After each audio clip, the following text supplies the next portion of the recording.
C'est certainement la fin d'une époque pour les amateurs de houblon alors que la compagnie Moosehead annonce l'abandon de la production de bière en bouteille, la plus grosse brasserie 100% canadienne fondée ici même à Saint-Jean au Nouveau-Brunswick en 1867, explique cette décision par la popularité de la canette en aluminium.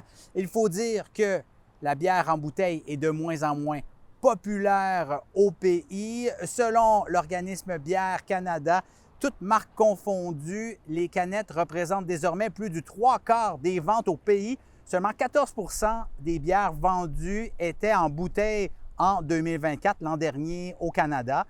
Là, la question, c'est est-ce que la bière en canette ou en verre, est-ce que le goût est différent? Ça, c'est une question assez personnelle, mais reste que la canette en aluminium a ses avantages. C'est un emballage qui est plus léger, qui se manipule mieux. Le liquide est aussi mieux protégé contre la lumière.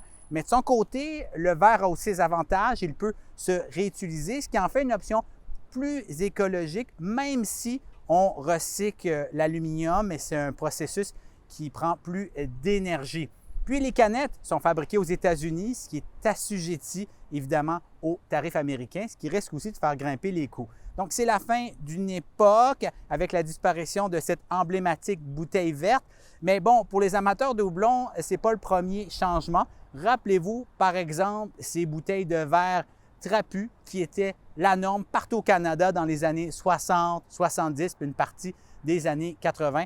Je vous laisse réfléchir à ça. Allez trinquer avec un bon breuvage, peu importe s'il est en verre ou il est en aluminium.